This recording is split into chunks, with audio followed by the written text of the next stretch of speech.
बहुत समय पहले की बात है। चंदनपुर नाम का एक शांत और सुंदर गांव हुआ करता था। वहाँ के लोग अपनी मेहनत और ईमानदारी के लिए जाने जाते थे। उसी गांव के एक आखिरी छोर पर टूटी हुई दीवारों वाला एक छोटा सा घर था। उस घर की छत भले ही कमजोर थी, लेकिन उसके भीतर रहने वाले रिश्तों की डोर बहुत मजबूत थी। वहाँ रहता था नौजवान किशन और उसकी बूढ़ी माँ। माँ, ओ माँ, अगर कुछ बनाया है तो जल्दी से परोस दे। आज न जाने क्यों पेट में जैसे चूहे दौड़ रहे हैं। बहुत जोरों की भूख लगी है माँ। बेटा, घर में अन्न का एक दाना भी नहीं बचा है। चूल्हा तो कल शाम से ठंडा पड़ा है। बनाने को कुछ है ही नहीं तो तुझे खिलाऊं क्या? अब इस बुढ़िया के शरीर में इतना दम नहीं रहा कि बाहर जाकर मजदूरी कर सकूं और 2 वक्त की रोटी का इंतजाम करूं। माँ, तुम हिम्मत मत हारो। बस कुछ ही दिनों की तो बात है। जैसे ही मुझे मेरी काबिलियत के हिसाब से अच्छी नौकरी मिल जाएगी, हमारे ये सारे दुख, ये गरीबी सब खत्म हो जाएंगे। सब सही हो जाएगा माँ, देख लेना। बेटा, तुम्हारी इसी बड़ी नौकरी के इंतजार में आज हमारी ये हालत हो गई है। हम दाने दाने को मोहताज हो गए हैं। अगर तुम आज भी काम ढूंढने नहीं निकले तो शायद मैं भूख से ही दम तोड़ दूंगी। अब और सब्र नहीं होता मुझसे। माँ, बस आज आपने मेरी आंखें खोल दी। मैं आपसे आज एक वादा करता हूँ। अगर आज मैं कोई काम ढूंढ कर नहीं लाया, अगर आज मैंने अपनी मेहनत की कमाई से आपकी भूख नहीं मिटाई, तो मैं इस चौखट पर वापस कदम नहीं रखूंगा। अब कुछ करके ही लौटूंगा माँ। किशन इतना बोलकर घर से निकल गया। वो कभी इधर जाता तो कभी उधर जाता। उसे कहीं भी काम नहीं मिला। वो पसीने में भीगा, टूटे मन से घर की ओर लौट ही रहा था कि रास्ते में उसे गांव का मुखिया मिल गया।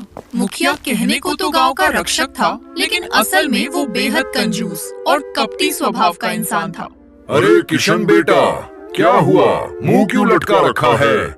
ऐसे उदास होकर कहाँ से आ रहे हो? नमस्ते मुखिया जी। दरअसल बात ऐसी है कि मैं सुबह से काम ढूंढ रहा हूँ, पर कहीं कुछ नहीं मिला। घर में खाने को दाना नहीं है। समझ नहीं आता क्या करूँ। अरे बेटा, काम नहीं मिलता तो कोई बात नहीं, अपना हुनर दिखाओ। मैं तो कहता हूँ अपना एक ठेला लगा लो, अपनी किस्मत खुद चमकाओ। लेकिन मुखिया जी, ठेले के लिए पैसे कहाँ से आएंगे? पैसे की चिंता मत करो, मेरे साथ चलो, मैं तुम्हें पैसे दूंगा। पर एक शर्त है बेटा, अगर तुमने समय पर पैसे नहीं लौटाए तो तुम्हारी वो जो थोड़ी सी जमीन है ना, वो मुझे देनी होगी। देखो, मैं ये इसलिए कह रहा हूँ ताकि तुम मेहनत से काम करो, वरना तुम ढीले पड़ जाओगे। किशन मुखिया के साथ उसके घर की तरफ जाने लगा। मुखिया के मन में भारी लालच था। उसे यकीन था कि किशन जैसा सीधा लड़का पैसा नहीं लौटा पाएगा और उसकी जमीन आसानी से उसके हाथ लग जाएगी। किशन ने बिना सोचे समझे हामी भर दी और पैसे लेकर सीधे बाजार पहुंचा। उसने एक नया ठेला खरीदा और इडली सांभर बनाने का सामान लिया, क्योंकि उसने शहर में इसे बनते देखा था और वो इसमें माहिर था। किशन घर पहुंचा, माँ को कुछ नहीं बताया और चुपचाप रसोई में जुट गया। कुछ ही देर में इडली और सांभर की ऐसी सौंधी खुशबू उठी कि पूरे गांव की हवा महक उठी। किशन ने अपना ठेला गांव के किनारे लगाया। तभी 2 ग्रामीण खुशबू का पीछा करते हुए वहां पहुंच गए। अरे भाई किशन, ये क्या बना दिया है? पूरे गांव में ऐसी खुशबू तो पहले कभी नहीं आई। ये क्या चीज है? भाई, इसका नाम इडली सांभर है और साथ में ये नारियल की चटनी है। इडली? ये क्या होती है भाई? कभी सुना नहीं इसके बारे में। भैया, ये दक्षिण का बहुत मशहूर खाना है। आप बस एक बार चक्कर देखिए, मैं दावा करता हूँ कि आपकी आत्मा तृप्त हो जाएगी। ठीक है, लगा दे 1 प्लेट, पर याद रखना, अगर स्वाद में मजा नहीं आया तो 1 पैसा नहीं दूंगा। बोल, कितने की है? किशन ने फुर्ती से 2 प्लेटें सजाईं। जैसे ही उन दोनों ने इडली का पहला निवाला मुंह में रखा, उनकी आंखें फटी की फटी रह गईं। वाह वाह किशन भाई, क्या स्वाद है! तुम तो सच में स्वाद के जादूगर निकले। गांव में ऐसी नई और जायकेदार चीज लाकर तुमने कमाल कर दिया। अरे भाई, इसका तो जवाब नहीं। ऐसा करो, 1 प्लेट मेरी बीवी के लिए पैक कर दो। और सुनो, अब से रोज हमारे लिए 1-1 प्लेट बचा कर रखना, हम तो डेली आएंगे। देखते ही देखते किशन की सारी इडलियां बिक गईं। पहले दिन की शानदार कमाई लेकर किशन खुशी खुशी घर पहुंचा और माँ के हाथों में पैसे रख दिए। माँ हैरान थी कि बेटा खाली हाथ गया था और शाम को खुशियां लेकर लौटा है। लेकिन जब किशन ने बताया कि उसने मुखिया से कर्ज लेकर ठेला लगाया है, तो माँ का चेहरा सफेद पड़ गया। बेटा, तूने उससे पैसे क्यों लिए? वो बहुत बुरा आदमी है, वो किसी को नहीं छोड़ता। माँ, मैं पढ़ा लिखा हूँ, मैं जानता हूँ वो कैसा है, पर हमारे पास कोई रास्ता नहीं था। अगर काम ऐसे ही चलता रहा तो देख लेना, मैं 10 दिन के अंदर उसका पाई पाई चुकता कर दूंगा। अगली सुबह सूरज की पहली किरण के साथ ही किशन अपने ठेले पर ताजा इडली और गर्मा गर्म सांभर लेकर खड़ा हो गया। नारियल की चटनी की खुशबू ने फिर से लोगों को आकर्षित करना शुरू किया। लेकिन तभी गांव के 2 बुजुर्ग काका वहां आ पहुंचे। उनके चेहरे पर प्रशंसा नहीं, बल्कि एक अजीब सा विरोध था। किशन, ये क्या तमाशा लगा रखा है? तू तो शहर से बड़ी डिग्री लेकर आया था ना? गांव का नाम रोशन करने के बजाय तू ये ठेला लगा रहा है। काका, काम तो काम होता है, इसमें बुराई क्या है? मैं अपनी मेहनत से कमा रहा हूँ। बुराई है बेटा, हमारे बच्चे स्कूल जा रहे हैं, पढ़ रहे हैं। जब वो तुझे देखेंगे कि इतना पढ़ लिख कर भी अंत में ठेला ही लगाना है, तो वो पढ़ाई छोड़ देंगे। अगर इस गांव का कोई भी बच्चा शिक्षा से दूर हुआ तो उसके जिम्मेदार सिर्फ तुम होगे। काका, आप ये क्या कह रहे हैं? स्वावलंबन क्या गुनाह है? अभी काका के तंज खत्म ही हुए थे कि गांव की एक महिला जो दूसरों की तकलीफों में आनंद ढूंढती थी, वहां मटकती हुई आई। अरे वाह भाई किशन, तुम्हारी माँ तो कहती थी कि बेटा अफसर बनेगा। क्या हुआ, शहर में पढ़ाई की या सिर्फ मटर गश्ती? अब साहब से सीधे ठेले वाले बन गए। चलो अब ज्यादा ज्ञान मत बांटो, एक प्लेट इडली लगाओ मेरे लिए। और हाँ, स्वाद अच्छा होना चाहिए। वैसे भी तुम जैसों की औकात ही क्या होती है। किशन का खून खौल रहा था, लेकिन उसने अपनी मर्यादा नहीं छोड़ी। उसने चुपचाप उस महिला को प्लेट थमा दी। महिला थोड़ा चकती है। स्वाद तो ठीक है। कितने पैसे हुए? 20 रुपए भाभी। क्या 20 रुपए? लूट मचा रखी है क्या? क्या अपनी पूरी पढ़ाई की फीस हमसे ही वसूल करोगे? भाभी, बस कीजिए। एक तरफ काका मेरी हिम्मत तोड़ रहे हैं, दूसरी तरफ आप मेरा अपमान कर रही हैं। अब आप सब यहाँ से जाइए, वरना मुझे मजबूरी में पुलिस को बुलाना पड़ेगा। जैसे ही पुलिस का नाम आया, काका और वो महिला पैर दबाकर वहाँ से भाग निकले। किशन अकेला खड़ा अपनी किस्मत पर नहीं, बल्कि समाज की इस सोच पर रो रहा था। किशन उदास खड़ा अपनी इडलियों को देख रहा था। तभी एक परदेशी बाबू उसके ठेले पर आए।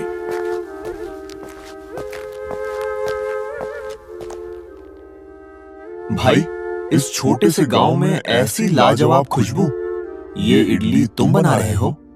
यार, महक देखकर ही मुंह में पानी आ गया। जल्दी से एक प्लेट लगाओ। Yes sir, please sit down. अरे, तुम अंग्रेजी बोल रहे हो? क्या तुम पढ़े लिखे हो? जी साहब, मैं ग्रेजुएट हूँ।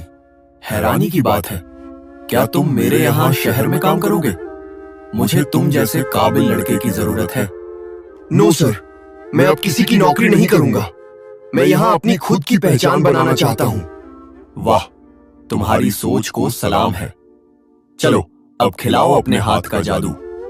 जैसे ही बाबू ने पहली इडली खाई, उनके मुंह से वाह निकल गया। सच में, तुमने तो मुझे दक्षिण भारत की याद दिला दी।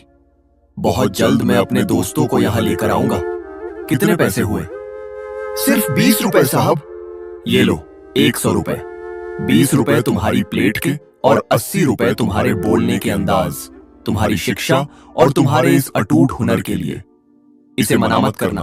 मैं प्रेस में काम करता हूँ, अखबार छापता हूँ। कभी कोई जरूरत हो तो याद करना। बाबू चले गए, लेकिन किशन के मन में एक बात साफ हो गई। हुनर की कदर करने वाले लोग आज भी मौजूद हैं। धीरे धीरे सारा सामान खत्म हुआ। किशन घर लौटा, माँ को पैसे दिए, लेकिन आज वह खुश होने के साथ साथ बहुत थका हुआ था। लोगों के ताने उसके कानों में गूंज रहे थे वह बिना कुछ खाए माँ के पास ही सो गया ताकि कल फिर से एक नई लड़ाई लड़ सके। अगली सुबह चंदनपुर की गलियों में एक नई हलचल थी। किशन ने अपना ठेला अभी लगाया ही था कि तभी वही परदेसी बाबू आते हैं जो पिछले दिन वादा करके गए थे। लेकिन आज वो अकेले नहीं थे, उनके साथ शहर के कुछ संभ्रांत और रसूखदार दोस्त भी थे। दोस्तों देखो, यही है वो ग्रेजुएट इडली वाला जिसके बारे में मैं तुम्हें बता रहा था। क्या गजब का हुनर है, क्या लाजवाब स्वाद है, और इसकी अंग्रेजी सुनकर तो तुम दंग रह जाओगे। चलो भाई किशन, मेरे दोस्तों को भी अपने हाथ का जादू चखाओ। जी साहब, अभी लगाता हूँ, आप सबका स्वागत है। किशन ने फुर्ती से प्लेटें सजाईं। इडली रुई जैसी नरम, सांभर मसालों से भरपूर और नारियल की चटनी का वो सोंधापन। जैसे ही उन शहर के लोगों ने पहला निवाला लिया, उनके चेहरों पर सुकून आ गया। वाह किशन, सच में जैसा सुना था उससे भी कहीं बेहतर है। तुम जैसे हुनरमंद लड़के की जगह ये छोटा सा गांव नहीं, पूरा शहर है। देखना, एक दिन तुम्हें और तुम्हारी इस इडली को पूरा शहर जानेगा। आपकी दुआ रही साहब, तो एक दिन जरूर ऐसा होगा। वे लोग तो चले गए, लेकिन उनकी गाड़ी की धूल अभी जमी भी नहीं थी कि वहाँ गांव का मुखिया अपनी धूर्त मुस्कान लिए आ धमका। उसकी आंखों में एक अजीब सा लालच नाच रहा था। अरे वाह किशन बेटा, तुम्हारी तो बड़ी चर्चा है। अभी वो शहर के रईस लोग तुम्हारी इडली खाने आए थे क्या? बड़े बड़े लोगों से जान पहचान बढ़ा रहे हो। जी मुखिया जी, वे साहब कल आए थे तो आज अपने दोस्तों को भी ले आए। आप कहिए तो आपके लिए भी एक प्लेट लगाऊं? नहीं नहीं, मुझे तुम्हारी इडली नहीं, अपने पैसे चाहिए। और सुनो, मुझे वो पैसे एक दो दिन में नहीं, बल्कि कल के कल पूरे के पूरे चाहिए। पर मुखिया जी, अभी तो सिर्फ एक हफ्ता हुआ है, हमारी बात तो कुछ और हुई थी। मैं आपको कल आधे पैसे दे सकता हूँ और बाकी के आधे अगले 7 दिनों में चुका दूंगा। आप तो जानते हैं अभी काम नया है। मुखिया के दिमाग में तो कुटिलता का पहाड़ चल रहा था। उसने सोचा कि अगर वो अभी पूरा पैसा मांगेगा तो किशन दे नहीं पाएगा, फिर वो उसका ठेला जब्त कर लेगा और शहर से कोई सस्ता कारीगर लाकर बैठा देगा। फिर सारी कमाई मुखिया की होगी। देख बेटा, मुझे ये गणित मत समझा। मुझे कल सुबह तक मेरा पूरा पैसा चाहिए, वरना अपनी जमीन और इस ठेले को भूल जाना। मैं नहीं जानता तू कहां से लाएगा। मैं जा रहा हूं, याद रखना, कल सुबह। मुखिया इतना बोलकर पैर पटकते हुए चला गया। उसके जाने के बाद जैसे समय ही थम गया हो। पूरे गांव में मुखिया के डर से या उसकी साजिश की वजह से दोपहर तक एक भी ग्राहक किशन के ठेले पर नहीं आया। जो लोग कल तक तारीफ कर रहे थे, वे भी आज कतरा कर निकल रहे थे। सूरज ढलने को था और किशन का आधा से ज्यादा सामान आज बच गया था। वो उदास मन से अपने घर चला गया। अगली सुबह, मालिक, अनर्थ हो गया। नहीं, गजब हो गया, अपना गांव अखबार में छप गया। क्या है रे? क्या मेरा गांव अखबार में छप गया है? मालिक, गांव नहीं, वो किशन और उसकी इडली छपी है। पूरे पन्ने पर उसकी तस्वीर है और लिखा है, ग्रेजुएट इडली वाले का हुनर शहर के रईस हुए मुरीद। मुखिया ने जब सुना कि किशन अब साधारण लड़का नहीं रहा, बल्कि एक मशहूर हस्ती बन गया है, तो उसका लालच तुरंत पासा पलट गया। उसने सोचा कि अगर वो किशन का साथ देगा तो उसका नाम भी ऊंचा होगा। वो तुरंत किशन के घर पहुंचा, जहां गांव वालों की भीड़ लगी थी। अरे भाई, हटो हटो, हमारे गांव के गौरव किशन को बधाई देने दो।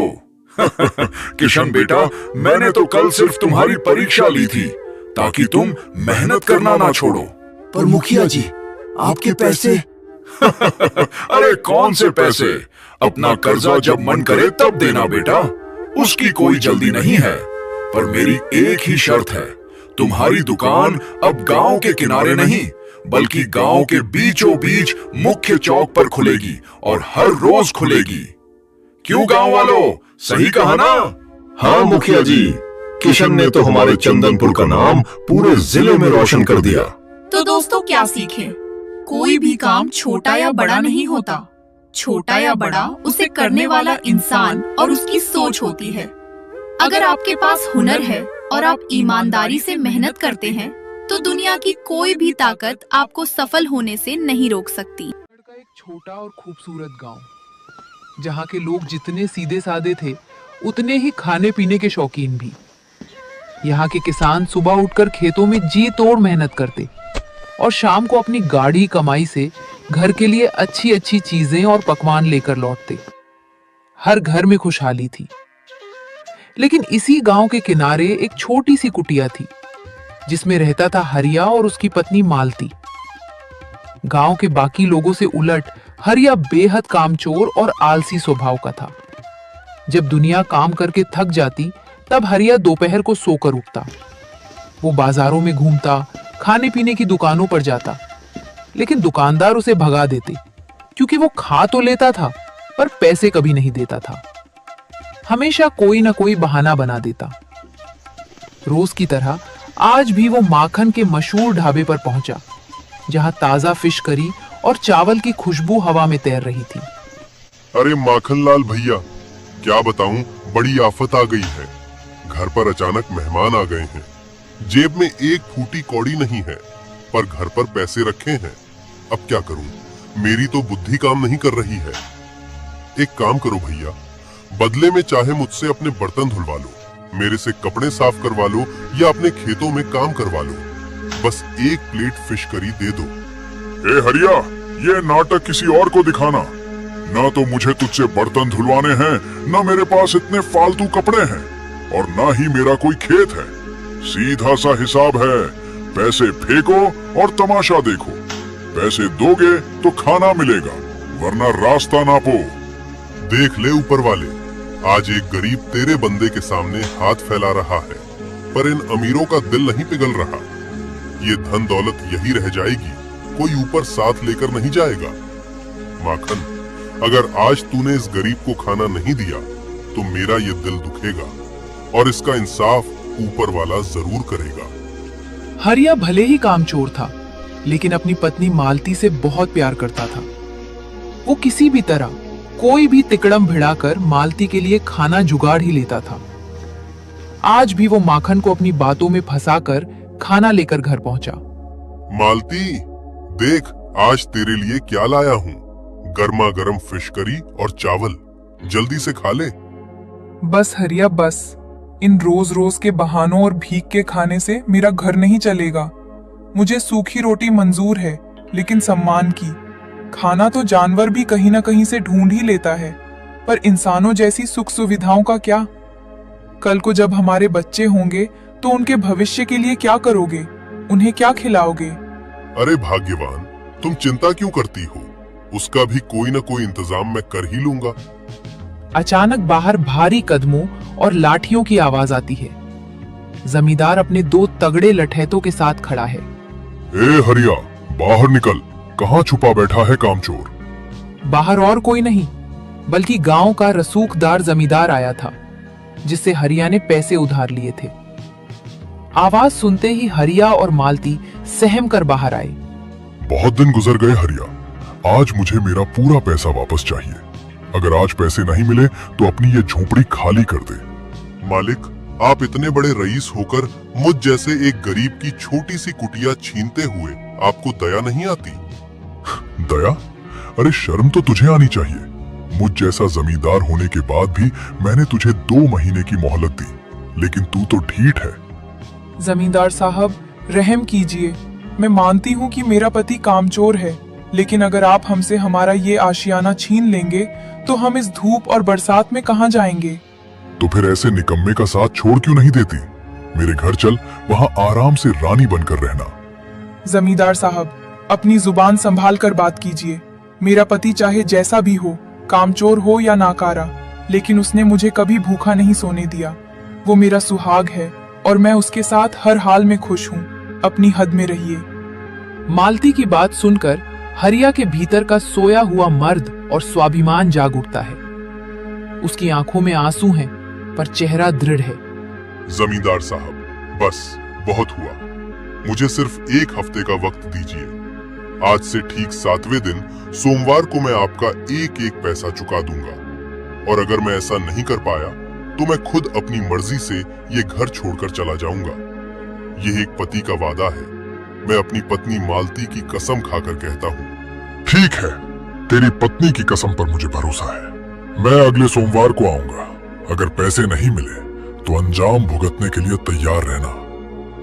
इतनी बात कर जमींदार लठैतों के साथ वहां से चला जाता है। तुम पागल हो गए हो क्या? पूरे 1000 रुपए?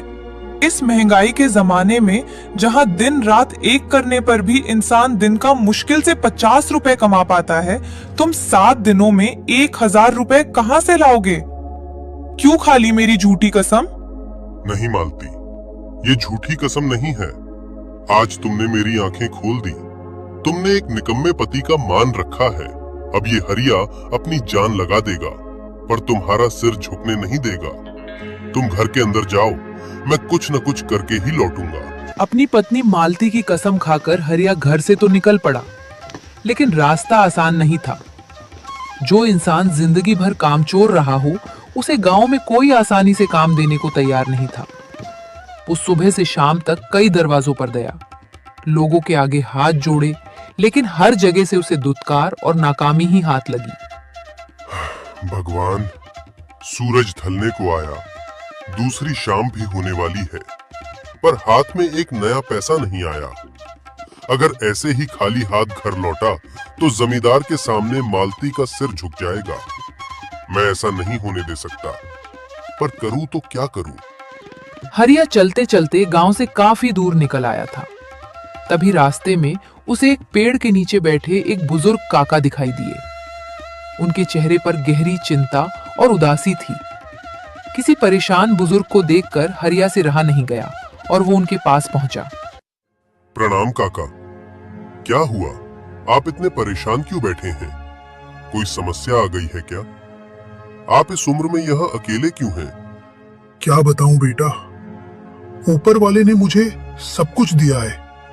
धन है, दौलत है, जमीन जायदाद है, पर नसीब में अपनों का सुख नहीं है। मेरे बेटे ने मुझे कहीं का नहीं छोड़ा।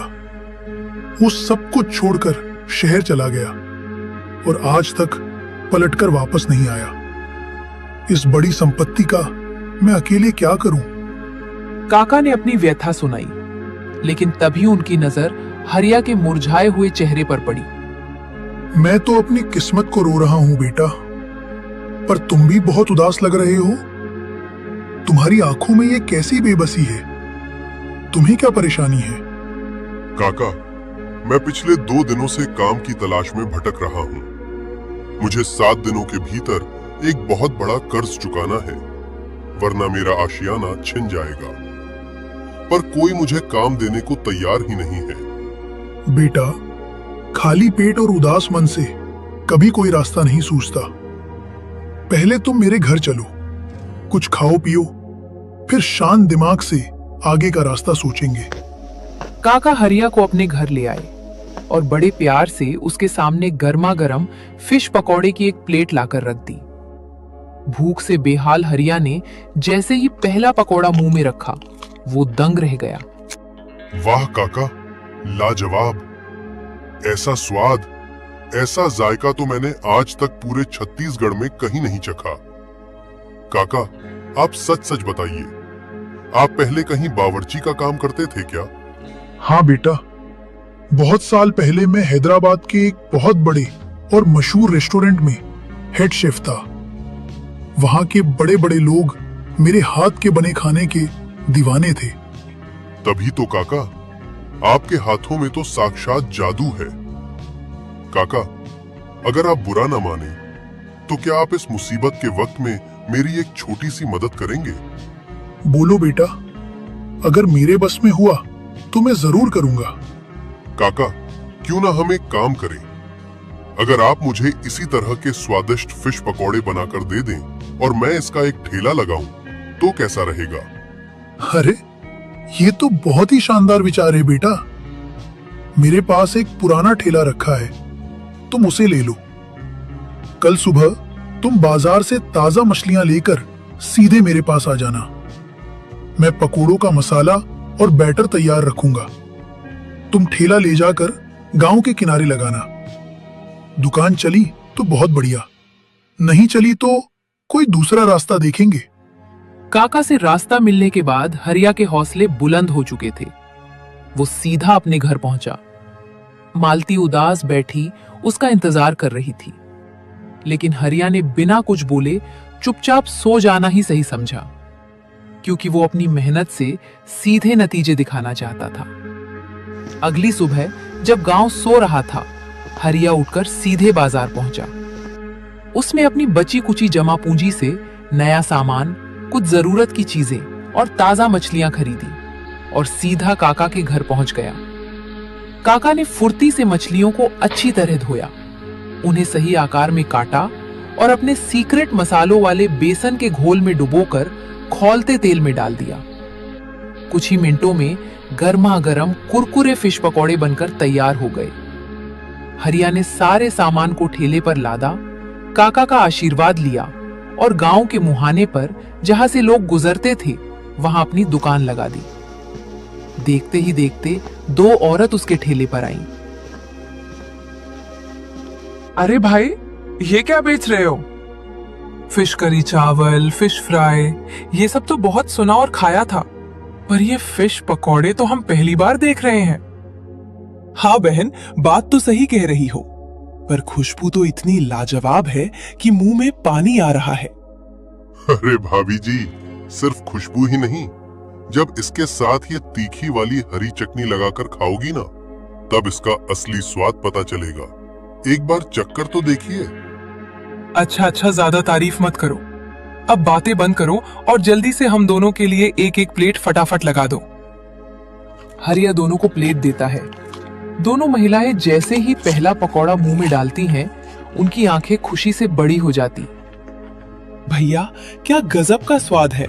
इसमें कौन सा मसाला डालते हो और इसे कैसे बनाते हो? क्या इसकी रेसिपी हमें बता दोगे? हम भी घर पर बनाकर खाया करेंगे। अरे भाभी जी, अगर मैंने आपको इसका सीक्रेट बता दिया तो फिर आप मेरे ठेले पर दोबारा क्यों आओगी?